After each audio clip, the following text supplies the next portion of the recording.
నమస్కారం. ETV news కి స్వాగతం. ముందుగా ముఖ్యాంశాలు. మహిళా రిజర్వేషన్ల అమలు బిల్లు వీగిపోవడంపై అధికార విపక్షాల మాటల యుద్ధం. ప్రజాస్వామ్య విజయమన్న కాంగ్రెస్, తిప్పికొట్టిన బీజేపీ. పార్లమెంటు ప్రాంగణంలో ప్రతిపక్షాల సంబరాలు. మహిళల వాటాను అడ్డుకొని వేడుకలేంటని మండిపడిన అమిత్ షా.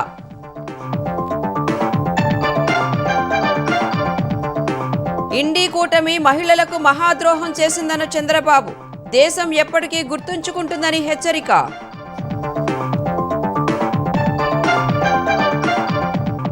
ప్రతిపక్షాలు జాతీయ విపత్తును నివారించాయన్న రేవంత్ రెడ్డి. దేశ చరిత్రలో సువర్ణ అధ్యాయమని అభివర్ణన.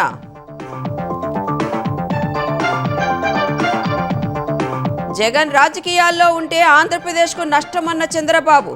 నరకడం, రక్తాభిషేకాలు చేయడం వైసీపీ సంస్కృతని ధ్వజం.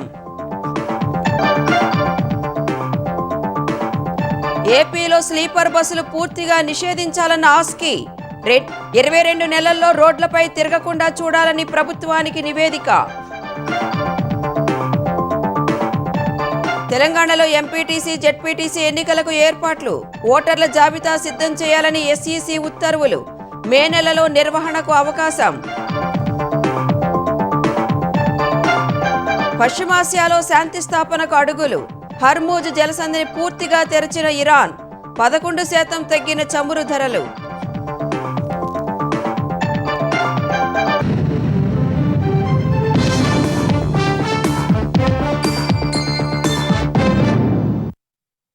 చట్టసభలో మహిళా రిజర్వేషన్ల ప్రక్రియకు మళ్లీ అడ్డుకట్టపడటంతో ఎన్డీఏ నేతలు తీవ్ర ఆగ్రహం వ్యక్తం చేశారు. మహిళా రిజర్వేషన్లను ప్రతిపక్షాలు అడ్డుకుని రాజ్యాంగ బిల్లును వ్యతిరేకించాయన్న విషయాన్ని ప్రజల్లోకి బలంగా తీసుకువెళ్లాలని నిర్ణయించారు. కాంగ్రెస్కు వ్యతిరేకంగా నిరసన ప్రదర్శనలు నిర్వహించాలని, తృణమూల్, డీఎంకే, సమాజ్వాదీ తీరును ప్రజల్లో ఎండగట్టాలని నిర్ణయించారు. విపక్షాల తీరుపై దేశవ్యాప్తంగా నిరసన తెలపాలని నిర్ణయం తీసుకున్నారు. దేశంలోని చట్టసభల్లో మహిళలకు 33% రిజర్వేషన్లను వేగంగా అమలు చేయాలనే ఉద్దేశంతో కేంద్రం చేసిన ప్రయత్నం ఫలించలేదు. ఇందుకు సంబంధించి తీసుకొచ్చిన 131వ రాజ్యాంగ సవరణ బిల్లు లోక్సభలో వీగిపోయింది. ఈ సవరణ ద్వారా లోక్సభ స్థానాల్ని 816కు పెంచి తద్వారా 2029 ఎన్నికల నుంచే మహిళలకు 33% రిజర్వేషన్లు అమలు చేయాలన్న కేంద్రం ప్రయత్నం ఫలించలేదు. మహిళా రిజర్వేషన్ల అమలుకు ఉద్దేశించిన 131వ రాజ్యాంగ సవరణ ఆమోదానికి 352 మంది సభ్యుల మద్దతు అవసరం కాగా అనుకూలంగా 298 మంది, వ్యతిరేకంగా 230 ఓట్లు పడ్డాయి. మొత్తం 528 మంది సభ్యులు ఓటేశారు. 3/2 మెజారిటీ సాధించలేకపోవడంతో 131వ రాజ్యాంగ సవరణ బిల్లు వీగిపోయింది. 131వ రాజ్యాంగ సవరణ బిల్లు వీగిపోయినందున డీలిమిటేషన్ కమిషన్ ఏర్పాటు, కేంద్రపాలిత ప్రాంతాల బిల్లుల్ని కేంద్రం వెనక్కి తీసుకుంది. రాజ్యాంగ సవరణ బిల్లు వీగిపోయాక ఎన్డీఏ పక్షాల నేతలు పార్లమెంట్లో సమావేశమయ్యారు. బిల్లుల విషయంలో విపక్షాల తీరుపై ఎన్డీఏ నేతలు ఆగ్రహం వ్యక్తం చేశారు. మహిళా రిజర్వేషన్లను ప్రతిపక్షాలు అడ్డుకొని రాజ్యాంగ బిల్లును వ్యతిరేకించాయన్న విషయాన్ని ప్రజల్లోకి బలంగా తీసుకెళ్లాలని నిర్ణయించారు. అటు పార్లమెంటు వెలుపల ఎన్డీఏ ఎంపీలు ఆందోళనలు చేపట్టారు. గాంధీ విగ్రహం వద్ద బీజేపీ ఎంపీలు భారీ నిరసన చేపట్టారు. కాంగ్రెస్ సహా దాని మిత్రపక్షాల తీరును తప్పుబడుతూ నినాదాలు చేశారు. పార్లమెంట్లో మహిళలు ప్రాతినిధ్యం పొందే హక్కును ప్రతిపక్షాలు కాలరాశాయని ఆరోపించారు. దేశంలోని మహిళలు వారిని ఎప్పటికీ క్షమించారని వ్యాఖ్యానించారు.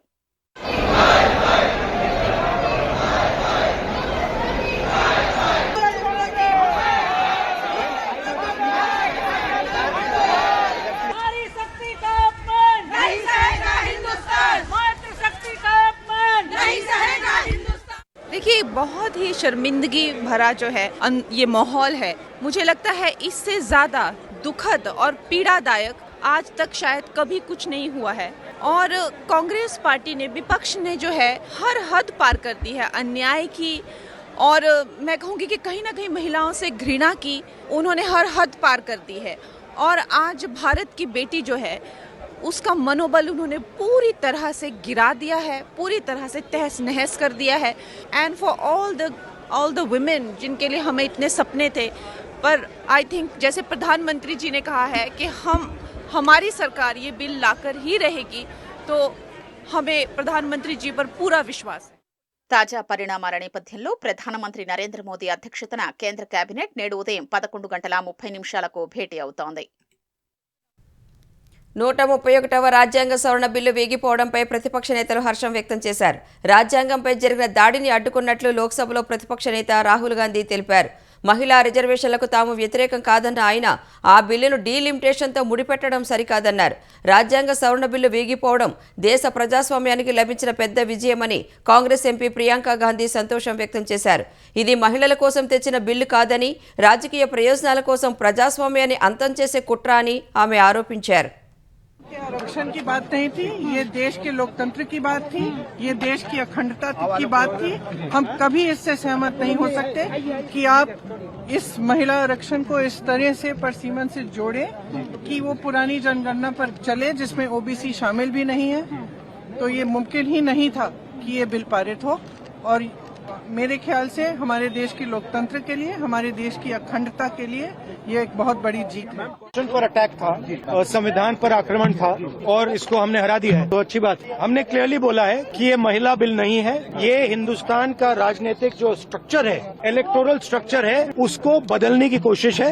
ये हमने रोक दिया है, और मैं अभी कह रहा हूँ, प्रधानमंत्री से कह रहा हूँ, अगर आप महिला बिल चाहते हैं 2023 का महिला बिल निकालिए, उसका इम्प्लीमेंटेशन आज से करिए, और पूरा का पूरा ऑपोजिशन 100% आपको समर्थन देगा, और महिला बिल हम इमीडिएट इम्प्लीमेंटेशन करा देंगे।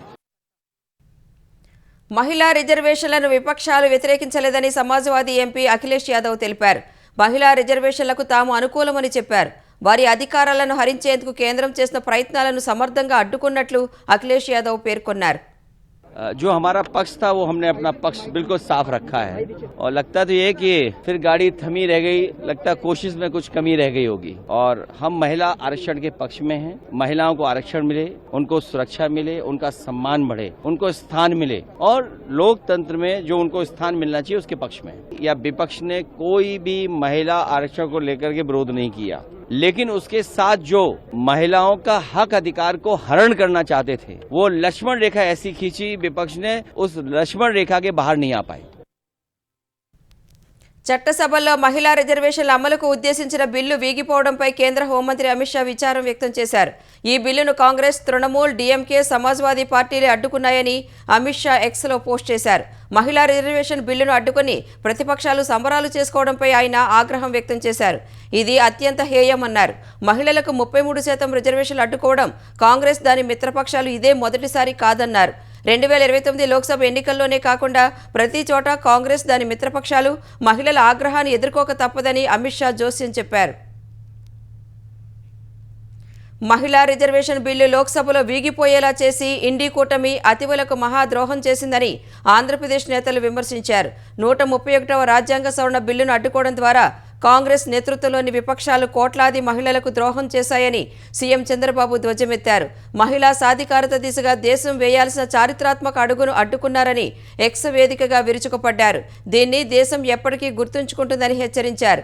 చట్టసభలో మహిళా శక్తిని పెంపొందించే సదవకాశాన్ని ప్రతిపక్ష పార్టీలు దూరం చేశాయని ఉప ముఖ్యమంత్రి పవన్ కళ్యాణ్ పేర్కొన్నారు. మహిళా రిజర్వేషన్ బిల్లును అడ్డుకోవడం ద్వారా విపక్షాలు దక్షిణాది రాష్ట్రాలు, ఈశాన్య రాష్ట్రాలతో పాటు చిన్న రాష్ట్రాలకు ద్రోహం చేశాయని టీడీపీ కార్యనిర్వాహక అధ్యక్షుడు నారా లోకేష్ విమర్శించారు. ప్రతిష్టాత్మక మహిళా బిల్లును విఫలం చేశామని ఇండీ కూటమి నేతలు సంబరాలు చేసుకోవడం అత్యంత దారుణమని బీజేపీ ఏపీ అధ్యక్షుడు మాధవ్ అన్నారు. మహిళా రిజర్వేషన్, నియోజకవర్గాల పునర్విభజన బిల్లులను వ్యతిరేకించిన పార్టీల వారు ఏం సాధించారనే దానిపై తమను తాము గట్టిగా ప్రశ్నించుకోవాలని మాజీ సీఎం జగన్ ఎక్స్ వేదికగా విమర్శించారు. లోక్సభలో 131వ రాజ్యాంగ సవరణ బిల్లు వీగిపోవడంపై తెలంగాణలో అధికార, ప్రతిపక్షాలు పరస్పరం విమర్శలు చేసుకున్నాయి. దేశ చరిత్రలో శుక్రవారం సువర్ణ అక్షరాలతో నిలిచిపోతుందని సీఎం రేవంత్ రెడ్డి అన్నారు. రాహుల్ గాంధీ, మల్లికార్జున ఖర్గే నాయకత్వంలో ప్రజాస్వామ్య శక్తులన్నీ ఏకమై ఒక జాతీయ విపత్తును అడ్డుకున్నాయని అన్నారు. నల్ల బిల్లులను ఓడించడానికి మిత్రపక్షాల నాయకులు ఏకతాటిపైకి వచ్చారని కృతజ్ఞతలు తెలిపారు. రాజకీయ లబ్ధి కోసం బిల్లును పెండింగ్లో పెట్టిన పార్టీ ఇప్పుడు మహిళా హక్కుల పేరుతో మాట్లాడటం ద్వంద్వనీతికి నిదర్శనమని మంత్రి పొన్నం ప్రభాకర్ ధ్వజమెత్తారు. రాజ్యాంగ సవరణ బిల్లు లోక్సభలో వీగిపోవడాన్ని టీపీసీసీ అధ్యక్షుడు మహేష్ కుమార్ గౌడ్ ప్రజాస్వామ్య విజయంగా అభివర్ణించారు. మహిళా రిజర్వేషన్ పేరుతో డీలిమిటేషన్ ద్వారా ఉత్తర భారతంలో సీట్లు పెంచుకుని రాజకీయ లబ్ధి పొందాలన్న బీజేపీ దొంగ ఎజెండాను కాంగ్రెస్ సమర్థంగా అడ్డుకుందన్నారు. మహిళా రిజర్వేషన్ల బిల్లు వైఫల్యానికి బీజేపీదే బాధ్యత అని బీఆర్ఎస్ కార్యనిర్వాహక అధ్యక్షుడు కేటీఆర్ తెలిపారు. డీలిమిటేషన్ అంశాన్ని ముడిపెట్టడంతోనే బిల్లు వీగిపోయిందని మండిపడ్డారు. బీఆర్ఎస్ సహా అన్ని పార్టీలు మహిళా రిజర్వేషన్లకు సానుకూలంగా ఉన్న బీజేపీ రాజకీయంతోనే బిల్లు వీగిందని అన్నారు. మహిళా సాధికారతపై బీజేపీకి ఏమాత్రం చిత్తశుద్ధి లేదని నేటి పరిణామాలతో తేలిపోయిందని వ్యాఖ్యానించారు. దక్షిణాది రాష్ట్రాల ఆందోళన, డీలిమిటేషన్ పర్యవసానాలను పట్టించుకోకుండా మొండిగా ముందుకు పోవడంతో ఒక చారిత్రక అవకాశం చేజారిపోయిందని అన్నారు. బీజేపీ రాజకీయ స్వార్థానికి మహిళలు బలయ్యారన్న కేటీఆర్ మహిళా రిజర్వేషన్ల పేరుతో బీజేపీ ఆడిన నాటకాన్ని దేశ ప్రజలు కళ్లారా చూశారని విమర్శించారు. లోక్సభ వేదికగా మహిళా రిజర్వేషన్లను కాంగ్రెస్ కూటమి అడ్డుకోవడం ప్రజాస్వామ్య చరిత్రలో చీకటి రోజని బీజేపీ తెలంగాణ నేతలు తీవ్రస్థాయిలో మండిపడ్డారు. ఈ చర్య ద్వారా కాంగ్రెస్ మహిళా వ్యతిరేక వైఖరి మరోసారి తేటతెల్లమైందని విమర్శించారు. ఆత్మగౌరవం, రాజకీయ ప్రాతినిధ్యం కోసం ఎదురుచూస్తున్న కోట్లాది మహిళల ఆశలపై కాంగ్రెస్ నీళ్లు చల్లిందని కేంద్ర మంత్రి కిషన్ రెడ్డి మండిపడ్డారు. ఇది భారత ప్రజాస్వామ్య చరిత్రలో చీకటి రోజుగా అభివర్ణించారు. దేశంలోని ప్రతి తల్లి, అక్క, చెల్లి, కుమార్తెకు అవమాన దినమని కేంద్ర మంత్రి బండి సంజయ్ ఆవేదన వ్యక్తం చేశారు. ఇండీ కూటమి అసలు రంగు బయటపడిందని మండిపడ్డారు. మహిళా రిజర్వేషన్లు రాకుండా అడ్డుకొని దేశంలోని మహిళలకు కాంగ్రెస్ తీవ్ర అన్యాయం చేసిందని బీజేపీ తెలంగాణ అధ్యక్షుడు రామచంద్రరావు మండిపడ్డారు. చేసిన పాపానికి దేశ మహిళలు కాంగ్రెస్ను శిక్షించాలని పిలుపునిచ్చారు. పార్టీ ఓట్ అగేన్స్ట్ చేస్తూ మహిళా సమాజానికి, మహిళలకు, ఈ దేశంలో మహిళలకు వారు చేసినటువంటి తీవ్రమైనటువంటి అన్యాయము. వారికి ఈ యొక్క మహిళలందరూ కూడా కాంగ్రెస్ పార్టీని శిక్షించాల్సిన అవసరం ఉందని చెప్పేసి కూడా మీ అందరిని కోరుతా ఉన్నాను. చారిత్రాత్మకమైనటువంటి ఒక ఏదైతే చట్టం ఉందో దీని ద్వారా ఒక సామాన్యురాలు చట్టసభల్లో వచ్చే అవకాశాన్ని కాకుండా చేసినటువంటి కాంగ్రెస్ పార్టీ పాపాన్ని చేసింది మహిళల పట్ల. జగన్ ఇంట్లో ఉంటే ఆయన ఇంటి వరకే నష్టమని, కానీ రాజకీయాల్లో ఉంటే ఆంధ్రప్రదేశ్కు నష్టమని ముఖ్యమంత్రి చంద్రబాబు దుయ్యబట్టారు. వైసీపీ నాయకులు పొట్టేళ్లను నరికి రక్తాభిషేకాలు చేయడం, అధికారంలోకి వస్తే రప్పారప్పా నరుకుతామని పోస్టర్లు పెట్టడంపై టీడీపీ కేంద్ర కార్యాలయం ఎన్టీఆర్ భవన్లో జరిగిన శిక్షణా తరగతుల్లో తీవ్రంగా స్పందించారు. ఇది వాళ్ల సంస్కృతి అని మండిపడ్డారు. వైసీపీ నాయకుల అరాచకాలు, దుర్మార్గాల్ని క్షేత్రస్థాయిలో వివరించాలని నేతలకు సూచించారు. తెలుగుదేశం కేంద్ర కార్యాలయం ఎన్టీఆర్ భవన్లో క్లస్టర్ ఇన్ఛార్జీలతో సీఎం చంద్రబాబు కాఫీ కబుర్లు పేరిట సమావేశం నిర్వహించారు. పనితీరు ప్రాతిపదికన ఒక క్లస్టర్ ఇన్ఛార్జ్, ఒక మండలాధ్యక్షురాల్ని పోలిట్ బ్యూరోలోకి తీసుకున్నామని తెలిపారు. కార్యకర్తే అధినేత అనే విధానానికి ఇదే నిదర్శనమన్నారు. పోలిట్ బ్యూరోలోకి తీసుకోవాలని తనకెవరూ సిఫార్సు చెయ్యలేదని, పార్టీ కోసం వారు పడ్డ కష్టాన్ని గుర్తించి పదవులిచ్చామని చెప్పారు. పనిచేసే వారికి గౌరవం, గుర్తింపు తప్పకుండా లభిస్తుందని భరోసా ఇచ్చారు. ఎన్నికలకు ముందు పార్టీ పిలుపునిచ్చిన కార్యక్రమాలు, ఎన్నికల మేనిఫెస్టోను ఇంటింటికి తీసుకెళ్లారని క్లస్టర్ ఇన్ఛార్జీలను కొనియాడారు. అధికారంలోకి వచ్చాక ఎన్ని ఇబ్బందులు ఉన్నా ఆ హామీల్ని అమలు చేశామన్నారు. స్థానిక సంస్థల ఎన్నికలకు సిద్ధంగా ఉండాలని క్షేత్రస్థాయి నాయకత్వానికి సీఎం పిలుపునిచ్చారు. వివిధ సర్వేల ద్వారా ప్రజాప్రతినిధుల పనితీరు, సంక్షేమం, అభివృద్ధి కార్యక్రమాల అమలు గురించి తెలుసుకుంటున్నట్లు వివరించారు. నాయకులు ప్రజలకు నష్టం కలిగించే పనులు చేసినా, కార్యకర్తల్లో ఉత్సాహం తగ్గినా పార్టీకి నష్టమన్నారు. బలమున్న నియోజకవర్గాన్ని అసమర్థ నాయకుడి చేతిలో పెడితే ఓటమి ఖాయమన్నారు. అలాగే మంచి నాయకుడిని బలహీన నియోజకవర్గానికి పంపిస్తే పార్టీ గెలుస్తుందని చెప్పారు. మరోవైపు టీడీపీ లేకుండా చేస్తామని ప్రగల్భాలు పలికిన వాళ్లే కాలగర్భంలో కలసిపోయారని గుర్తు చేశారు. రప్పా రప్పా నరుకుతాం అంటూ పోస్టర్లు పెట్టడం వైసీపీ వాళ్ల సంస్కృతి అని చంద్రబాబు ఎద్దేవా చేశారు. జగన్ రాజకీయాల్లో ఉంటే రాష్ట్రానికి నష్టమని ధ్వజమెత్తారు. వైసీపీ అరాచకాల్ని ప్రజలకు వివరించాలని పిలుపునిచ్చారు. జలధార కార్యక్రమంలో భాగంగా 100 రోజుల కార్యాచరణ ప్రణాళిక చేపట్టామని సీఎం తెలిపారు. దీనిపై ప్రజలకు విస్తృతంగా అవగాహన కల్పించారన్నారు. రాష్ట్రమంతటా మే 15 నుంచే పంటలకు నీళ్లు ఇవ్వబోతున్నట్లు సీఎం వెల్లడించారు. ఏపీలో స్లీపర్ బస్సులను పూర్తిగా నిషేధించాలని, 22 నెలల్లో స్లీపర్ బస్సులు అనేవి రోడ్లపై తిరగకుండా చూడాలని administrative staff college of India Aashiqui సూచించింది. ఏపీలో వరుసగా జరుగుతున్న బస్సు ప్రమాదాలు, స్లీపర్ బస్సులు దగ్ధమై ప్రయాణికులు సజీవ దహనం కావడంతో ఈ బస్సు బాడీల తయారీ, సాంకేతిక లోపాలు, నిబంధనల ఉల్లంఘనలపై రవాణా శాఖ ఆస్కీతో అధ్యయనం చేయించింది. నివేదికను ప్రభుత్వానికి అందజేసిన ఆస్కీ ప్రయాణికుల భద్రత దృష్ట్యా చైనా, జర్మనీ, స్వీడన్, డెన్మార్క్ వంటి దేశాల్లో స్లీపర్ బస్సులను నిషేధించారని పేర్కొంది. మన దేశంలో ట్రావెల్స్ బస్సులకు పలు నిబంధనలు ఉన్నప్పటికీ 80% పైగా బస్సులు వాటిని తుంగలో తొక్కుతున్నాయని నివేదికలో తెలిపింది. స్లీపర్ బస్సుల నిషేధంపై కేంద్ర రాష్ట్ర ప్రభుత్వాలు నెలలోపు నోటిఫికేషన్ జారీ చేయాలని, తయారీ కంపెనీలతో చర్చించాలని సూచించింది. 2వ నెలలో కొత్త స్లీపర్ బస్సుల తయారీ పూర్తిగా నిలిపివేసేలా చూడాలని తెలిపింది. 3వ నెల నుంచి స్లీపర్ బస్సులను సీట్ల బస్సులుగా మార్చుకునే డెడ్ లైన్ ఇవ్వాలంది. 4 నుంచి 18వ నెల వరకు స్లీపర్ బస్సులను సీట్ల బస్సులుగా మార్చుకుని నడిపేలా చేయాలని సూచించింది. 4 నుంచి 22వ నెల వరకు పొరుగు రాష్ట్రాల రవాణా శాఖలతో కలిసి అన్ని బస్సులకు ఆటోమేటెడ్ ఫిట్నెస్ టెస్టింగ్ చేయాలని నివేదికలో పేర్కొంది. 22వ నెల నుంచి స్లీపర్ బస్సులు అనేవే ఉండకూడదని తేల్చి చెప్పింది. ఆస్కి అందజేసిన నివేదికను ఏపీ ప్రభుత్వం పరిశీలిస్తోంది. వీటిలో సూచనలు అమలయ్యేలా చూడాలంటూ కేంద్రాన్ని కోరనుంది. తెలంగాణలో ఎంపీటీసీ, జెడ్పీటీసీ ఎన్నికలకు రంగం సిద్ధమైంది. ఓటర్ల జాబితాలను సిద్ధం చేయాలని రాష్ట్ర ఎన్నికల సంఘం శుక్రవారం ఉత్తర్వులు జారీ చేసింది. పరిస్థితులన్నీ అనుకూలిస్తే రానున్న మే నెలలో ఎన్నికలు జరిగే అవకాశం ఉంది. తెలంగాణలో మరో ఎన్నికలకు రంగం సిద్ధమైంది. జెడ్పీటీసీ, ఎంపీటీసీ ఎన్నికలకు రాష్ట్ర ఎన్నికల సంఘం సన్నాహాలు చేస్తోంది.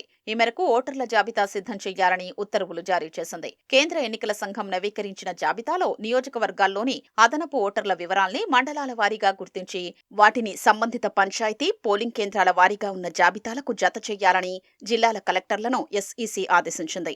వీటి ఆధారంగా ఎంపీటీసీ, జెడ్పీటీసీల పరిధిలోని గ్రామ పంచాయతీలు, పోలింగ్ స్టేషన్ల వారీగా కొత్త జాబితాలు రూపొందించాలని తాజాగా ఉత్తర్వులు ఇచ్చింది. ఈ జాబితాల్ని జిల్లా పంచాయతీ అధికారి ధృవీకరణ తర్వాత centre for good governance user manual సూచనల ప్రకారం పోలింగ్ కేంద్రాలకు అనుసంధానించాలని పేర్కొంది. ఆ డేటాలో ఏవైనా వ్యత్యాసాలున్నట్లు గమనిస్తే వాటిని ఈ నెల 23వ తేదీలోపు ఎన్నికల సంఘానికి నివేదించాలని సూచించింది. వాటిని ఆమోదించిన తర్వాత ముసాయిదా జాబితాల్ని గ్రామాల వారీగా విడుదల చేస్తారు. అభ్యంతరాలు, సలహాలు, సూచనలు పరిగణలోకి తీసుకుని తుది జాబితా విడుదల చేస్తారు. ఆ తర్వాత పోలింగ్ కేంద్రాలు, బ్యాలెట్ బాక్సులు, ఇతర ఏర్పాట్లు చేస్తారు. 2 దశల్లో జెడ్పీటీసీ, ఎంపీటీసీ ఎన్నికలు నిర్వహించేందుకు గత సెప్టెంబర్ 29న నోటిఫికేషన్ ఇవ్వగా నామినేషన్ల స్వీకరణ మొదలైంది. బీసీ రిజర్వేషన్లకు సంబంధించిన పిటిషన్పై విచారణ సందర్భంగా అక్టోబర్ 9న రాష్ట్ర హైకోర్టు ఆదేశాల మేరకు ఈ ప్రక్రియ నిలిచిపోయింది. ఆ తర్వాత హైకోర్టు అనుమతితో గ్రామ పంచాయతీలు, పురపాలక సంఘాలకు ఎన్నికలు నిర్వహించారు. రిజర్వేషన్ల విధానాన్ని ప్రకటించిన తర్వాత దానికనుగుణంగా ఎంపీటీసీ, జెడ్పీటీసీ ఎన్నికలకు సైతం హైకోర్టు అనుమతితో మే నెలలో నిర్వహించాలనే యోచనలో ప్రభుత్వం ఉన్నట్లు సమాచారం. ఇప్పటికే రాష్ట్ర పంచాయతీరాజ్ శాఖ జెడ్పీటీసీ, ఎంపీటీసీ స్థానాల జాబితాను రూపొందించి ఎస్ఈసీకి నివేదించింది. మొత్తం 566 జెడ్పీటీసీ స్థానాలు, ఆ మేరకు మండల ప్రజా పరిషత్ చైర్పర్సన్లు 5773 ఎంపీటీసీ స్థానాల్ని ఖరారు చేసింది. మేడ్చల్, మల్కాజ్గిరిని అర్బన్ జిల్లాగా మార్చడంతో జిల్లా పరిషత్ల జాబితా నుంచి దాన్ని తొలగించగా ప్రస్తుతం మొత్తం 31 జిల్లా పరిషత్లు ఉన్నాయి. 2019 తర్వాత పురపాలికలు, నగరపాలికల్లో చాలా గ్రామ పంచాయతీలు విలీనమయ్యాయి. దీంతో గ్రామాల సంఖ్య తగ్గుదల కారణంగా 44 ఎంపీటీసీలు, 4 జెడ్పీటీసీ, 4 ఎంపీపీ స్థానాలు తగ్గాయి. రోహిత్ వేముల చట్టంపై కసరత్తు కోసం తెలంగాణ ప్రభుత్వం మంత్రివర్గ ఉపసంఘాన్ని నియమించింది. ఉప ముఖ్యమంత్రి బట్టి విక్రమార్క అధ్యక్షతన మంత్రులు ఉత్తమ్ కుమార్ రెడ్డి, దామోదర రాజనరసింహ, శ్రీధర్ బాబు, పొన్నం ప్రభాకర్ సభ్యులుగా కేబినెట్ సబ్ కమిటీ ఏర్పాటు చేస్తూ ప్రభుత్వం ఉత్తర్వులు జారీ చేసింది. ఉన్నత విద్యలో కులం, ప్రాంతాల ఆధారంగా వివక్షను నిరోధించే లక్ష్యంతో ప్రత్యేక చట్టాన్ని రూపొందించాలని ప్రభుత్వం నిర్ణయించింది. బిల్లులో పొందుపరచాల్సిన అంశాలపై కేబినెట్ సబ్ కమిటీ అధ్యయనం చేసి పలువురి సూచనలు స్వీకరించి కేబినెట్కు సిఫార్సులు చేయనుంది. వీలైనంత త్వరగా సిఫార్సులు ఇవ్వాలని మంత్రివర్గ ఉపసంఘాన్ని ప్రభుత్వం కోరింది. హైదరాబాద్లోని కేపీహెచ్బీ పరిధిలో రాత్రి ఓ ప్రైవేటు ట్రావెల్స్ బస్సు దగ్ధమైంది. అప్రమత్తమైన బస్సు సిబ్బంది వెంటనే ప్రయాణికులను కిందికి దించివేశారు. బస్సు మియాపూర్ నుంచి ఎస్ఆర్ నగర్ వైపు వెళుతుండగా ఈ ఘటన చోటు చేసుకుంది. శ్రీ దుర్గా మహేశ్వరి ట్రావెల్స్కు చెందిన ఏసీ స్లీపర్ బస్ శుక్రవారం రాత్రి మియాపూర్ నుంచి పాలకొల్లు వెళ్లేందుకు బయలుదేరింది. ఈ క్రమంలో కేపీహెచ్బీ సమీపంలోని పద్మావతి ప్లాజా బస్టాప్ వద్ద ఆగింది. బస్సు డ్రైవర్ క్యాబిన్లో తొలుత మంటలు వచ్చాయి. వెంటనే అప్రమత్తమైన సిబ్బంది అందులో ఉన్న 18 మంది ప్రయాణికులను కిందికి దించివేశారు. అనంతరం మంటలు బస్సు మొత్తం వ్యాపించాయి. ఘటనాస్థలికి ట్రాఫిక్ పోలీసులు, అగ్నిమాపక సిబ్బంది చేరుకుని మంటలను అదుపులోకి తీసుకొచ్చారు. పశ్చిమాసియాలో శాంతి స్థాపనకు అడుగులు పడ్డాయి. యుద్ధం మొదలైనప్పటి నుంచి మూసి ఉంచిన హార్మూజ్ జలసంధిని ఇరాన్ పూర్తిగా తెరిచింది. కాల్పుల విరమణ ముగిసేదాకా వాణిజ్య నౌకలు అందులో రాకపోకలు సాగించొచ్చని ఇరాన్ విదేశాంగ మంత్రి అబ్బాస్ అరాగ్చీ ప్రకటించారు. ఈ పరిణామాన్ని స్వాగతించిన ట్రంప్ ఇరాన్ ఒప్పందం కుదిరేదాకా ఇరాన్ దిగ్బంధనాన్ని మాత్రం తాము ఉపసంహరించుకోబోమని స్పష్టం చేశారు. హార్మూజ్ పూర్తిగా తిరిగి తెరుచుకోవడంతో చమురు ధరలు దాదాపు 11% వరకు తగ్గాయి. తీవ్ర ఉద్రిక్తతలతో అట్టుడుకుతున్న పశ్చిమాసియాలో సుస్థిర శాంతి స్థాపన దిశగా అత్యంత కీలక ముందడుగు పడింది. తమపై దాడులకు ప్రతీకారంగా ఇన్నాళ్లు మూసి ఉంచిన హర్మూజ్ జలసంధిని ఇరాన్ పూర్తిగా తెరిచింది. కాల్పుల విరమణ ఒప్పందం గడువు ముగిసే వరకు వాణిజ్య నౌకలన్నీ అందులో రాకపోకలు సాగించొచ్చని ప్రకటించింది. ఈ మేరకు ఇరాన్ విదేశాంగ మంత్రి అబ్బాస్ అరాగ్చీ ఎక్స్లో పేర్కొన్నారు. లెబనాన్లో కాల్పుల విరమణ అమలవుతున్నందున హర్మూజ్ ను పూర్తిగా తెరుస్తున్నామని చెప్పారు. అయితే ఇరాన్ ఓడరేవులు, సముద్ర రవాణా సంస్థ ఇప్పటికే ప్రకటించిన మార్గంలో మాత్రమే అవి ప్రయాణించాలని అరాగ్చీ స్పష్టం చేశారు. ఇజ్రాయెల్, లెబనాన్ మధ్య 10 రోజుల కాల్పుల విరమణ ఒప్పందం గురువారం కుదిరింది. అమెరికా, ఇరాన్ మధ్య ఉద్రిక్తతల్ని తగ్గించే ప్రయత్నాల్లో భాగంగా ఇరాన్ అగ్రనేతలతో పాక్ సైన్యాధిపతి ఫీల్డ్ మార్షల్ ఆసిమ్ మునీర్ గురువారం విస్తృతంగా చర్చలు జరిపారు. ఈ 2 పరిణామాలు చోటు చేసుకున్న మరునాడే హర్మూజ్ ను తెరుస్తున్నట్లు ఇరాన్ ప్రకటించింది.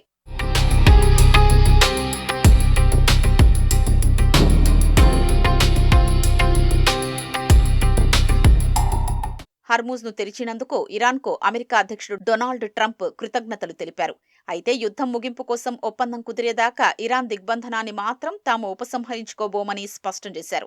హర్మూజ్ ను ఇంకెప్పుడూ మూసివేయకుండా ఉండేందుకు ఇరాన్ అంగీకరించినట్లు ట్రంప్ తెలిపారు. ప్రపంచానికి వ్యతిరేకంగా ఒక ఆయుధంగా ఈ జలసంధిని ఇక ఉపయోగించబోదని స్పష్టం చేశారు. అమెరికా సాయంతో హర్మూజ్ లో అన్ని సీమైన్స్ తొలగించేందుకు ఇరాన్ కృషి చేస్తోందని కూడా ట్రూత్ లో ఆయన తెలిపారు. శుద్ధి చేసిన యురేనియంను తమకు అప్పగించేందుకు టెహరాన్ అంగీకరించిందని మరోసారి పేర్కొన్నారు.